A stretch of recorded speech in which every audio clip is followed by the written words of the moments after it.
வேலூர் மாவட்டத்தில் உள்ள லட்சுமிபுரத்தில் கடந்த 50 ஆண்டுகளாக முறையான சாலை வசதி இல்லாமல் எண்ணற்ற இன்னல்களையும் வேதனையையும் அப்பகுதி மக்கள் சந்தித்து வருகின்றனர். மக்களின் இன்னல்களை பற்றி விவரிக்கின்றது இந்த செய்தி தொகுப்பு.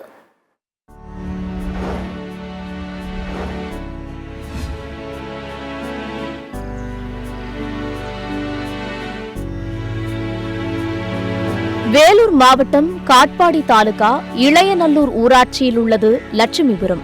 ஆந்திர மாநில எல்லையை ஒட்டியுள்ள இங்கு சுமார் 30க்கும் மேற்பட்ட குடும்பங்கள் வசித்து வருகின்றனர். இந்த கிராமத்தில் உள்ளவர்கள் செங்கல் சூளைக்கு கல் அறுப்பது மற்றும் விவசாயம் ஆகியவையே இவர்களுடைய பிரதான தொழிலாக இருந்து வருகிறது.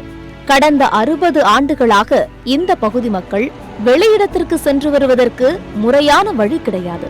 இளையநல்லூர் ஊராட்சியிலிருந்து குருநாதபுரம் வழியாக தனி நபர் ஒருவரின் பட்டா நிலத்தில் உள்ள ஒற்றையடி பாதையில்தான் கடந்த 50 ஆண்டு காலமாக பயன்படுத்தி வெளியிடங்களுக்கு சென்று வந்துள்ளனர். ஆனால் தற்போது திடீரென்று தனிநபர் அந்த பாதையை அடைத்துள்ளதாக கூறப்படுகிறது. இந்நிலையில் தற்போது இந்த 50 ஆண்டு கால பிரச்சனை வெளிவந்துள்ளது. எங்க நேரத்தில் வரைக்கும் கொடி வை போட்டுருக்கிறோம். அதுக்கு அவங்க வழி விடலை. அதுக்கு தாண்டி போனாலும் அந்த ஓடை தண்ணி போகிறதுனால அந்த ஓடையில் போக முடியாது. மழை பெஞ்சா பசங்களும் ஸ்கூலுக்கு போக முடியாது, நாங்களும் ஹாஸ்பிட்டலுக்கு போக முடியாது, எதையும் வாங்கக்குள்ளே போக முடியாது. எந்த ஒரு வழி வசதியும் கிடையாது, ஹாஸ்பிட்டல் கிட்டவும் கிடையாது. எதுக்கு பஸ்ஸுக்கு போனால் கூட 4-5 கிலோமீட்டர் தள்ளி தான் போகணும். ரோடுக்கு போனால் கூட 2 கிலோமீட்டர் தள்ளி நடந்து தான் போகணும். அந்த மாதிரி இருக்குது. என் குழந்தை குட்டிங்களுக்கு கூட நைட்டில் எதுனா ஒரு ஆபத்தோ ஏதோ பாம்பு கடிச்சு பூச்சி கடிச்சிச்சுன்னா கூட நாங்கள் அர்ஜென்ட்டுக்கு தூக்கிட்டு போக முடியாது. வயசானவங்க ஹார்ட் அட்டாக் மாதிரி எந்த வந்துட்டாலும் தூக்கி போக முடியாது. எங்களால் நடந்து போகிறதுக்கு தூக்கி போகிறதுக்கு முடியாது. ரோடு வசதி இருந்தால் எங்களுக்கு சௌகரியமாக இருக்கும். ஒரு வண்டி வசதி வந்து நாங்கள் ஆம்புலன்ஸோ ஏதோ வர வச்சு கூட நாங்கள் இட்டும் போகிறதுக்கு வசதியாக இருக்கும். அந்த பாதை மூடப்பட்ட நிலையில் 2 கிலோமீட்டர் ஓடை வழியாக சுற்றி கொண்டு சென்று வருகின்றனர். மருத்துவ அவசர தேவைக்கு கூட இந்த 2 கிலோமீட்டர் தூரமுள்ள ஓடையை கடந்துதான் செல்ல வேண்டிய நிலை உள்ளது.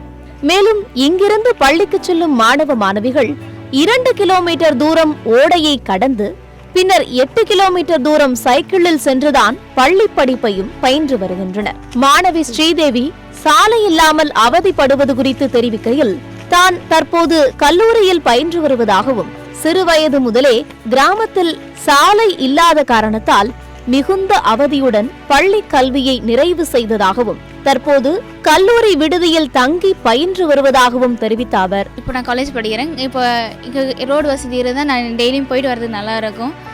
இப்போ ரோடு வசதி இல்லைன்றதுனால காலேஜுக்கு நான் ஹாஸ்டலில் தங்கி படிக்கிறேன். ரோடு வசதி போட்டு கொடுத்தா கொஞ்சம் நல்லா இருக்கும். மேலும் மாலை வேளையில் இந்த காட்டு பாதையில் ஆபத்தான முறையில் விஷப்பூச்சிகள் மற்றும் காட்டு விலங்குகளுக்கு மத்தியில் பயத்துடன் வீடு திரும்புகின்றனர் மாணவ மாணவிகள். பல முறை காட்டு விலங்குகளால் பாதிக்கப்படும் சம்பவமும் ஏற்பட்டிருக்கின்றது என்று வேதனை தெரிவிக்கின்றனர் இந்த பகுதி மக்கள். மழைக்காலத்தில் ஓடையில் தண்ணீர் சென்றால் ஆபத்தான முறையில் பயணம் மேற்கொள்ள வேண்டும். இல்லையென்றால் இந்த லட்சுமிபுரம் கிராமம் மொத்தமாக வெளி உலகில் இருந்து துண்டிக்கப்பட்டு தனி தீவாக காட்சியளிக்கும் என்கின்றனர் அந்த பகுதி மக்கள். 50 வருஷமா இருக்கிறோம். எங்களுக்கு வழி வசதி இல்லை. தண்ணி ஓடையில் வேண்டாலும் போக முடியாது. இப்படி வழி உள்ள எங்களுக்கு வழி இல்லை. இந்த வழியில் போய்விட்டு என் விரல் கூட கட்டாகி போச்சு.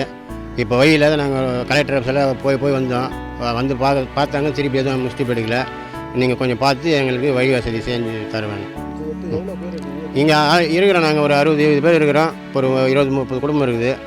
பார்த்து நீங்கள் தான் வந்து செஞ்சு இது பண்ணணும். இதுகுறித்து அப்பகுதியைச் சேர்ந்த முனியம்மாள் வேதனையோடு கூறுகையில், கடந்த 60 ஆண்டுகளாக தாங்கள் இந்த பகுதியில் வசித்து வருவதாகவும் அப்போதிலிருந்து இப்போது வரை இங்கு சாலை வசதி இல்லை என்றும் அங்குள்ள ஒத்தையடி பாதை மட்டுமே பயன்படுத்தி வந்ததாகவும் தற்போது அந்த பாதை பயன்படுத்துவதில் மிகுந்த சிரமம் ஏற்பட்டுள்ளதாக தெரிவித்த அவர் தொடர்ந்து கூறுகையில், ஏற்கனவே கலெக்டர் ஆஃபீஸ் வரைக்கும் நாங்கள் போயிருக்கிறோம்.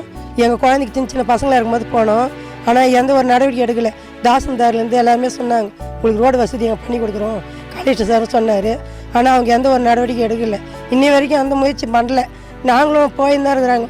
எங்கள் கணவருங்க எல்லோரும், எங்கள் பசங்களும், இன்றைக்கி எங்கள் பசங்களே கல்யாண வயசு இருக்குது, அவங்களும் போய் தான் பார்க்குறாங்க. வழி வசதி இல்லை. ஒரு நைட் ஷிஃப்ட் செஞ்சுட்டு வரும்போது வர முடியல, பயப்படுறாங்க பசங்க. அது வழி வசதி பண்ணி கொடுத்தா எங்களுக்கு நிம்மதியாக இருக்கும். இந்த பகுதியில் சாலை வசதி அமைப்பது குறித்து பல முறை மாவட்ட ஆட்சியரை சந்தித்து மனு அளித்தும் இதுவரை எந்த முடிவுகளும் முழுமையாக எடுக்கப்படவில்லை என்கின்றனர் அப்பகுதி மக்கள். முறையான சாலை வசதி இல்லாத காரணத்தினாலேயே அண்மை காலத்தில் 2 உயிர்கள் பலியானதாக தெரிவிக்கின்றனர். மேலும் இங்கு யாருக்காவது அதிக அளவு உடல் பாதிப்பு ஏற்பட்டு நோய்வாய்ப்பட்டிருந்தால் வேறு வழியில்லாமல் அவர்களை கட்டிலில் வைத்து சுமந்து ஓடை வழியாக சென்றுதான் மருத்துவமனைக்கு கொண்டு செல்வோம் என்றும், இதனால் தங்கள் பகுதியில் உள்ள பெண்கள் மற்றும் வயதானவர்கள் மிகவும் சிரமப்படுகின்றனர் என வேதனையோடு கூறுகின்றனர். எனவே தங்களையும் மனிதர்களாக நினைத்து தங்களுக்கு பாதை வசதி ஏற்படுத்தி தர வேண்டும் எனவும், தங்களுக்கும் அனைத்து அடிப்படை வசதிகளும் பெறுவதற்கான அனைத்து ஏற்பாடுகளையும் செய்து தர தமிழ்நாடு அரசு மற்றும் மாவட்ட ஆட்சியர் உரிய நடவடிக்கை எடுக்க வேண்டும் என்று கிராம மக்கள் கண்ணீர் மல்க கோரிக்கை வைக்கின்றனர். சத்தியம் செய்திகளுக்காக வேலூர் மாவட்ட செய்தியாளர் பிரீத்குமாருடன் செய்திக்குழு.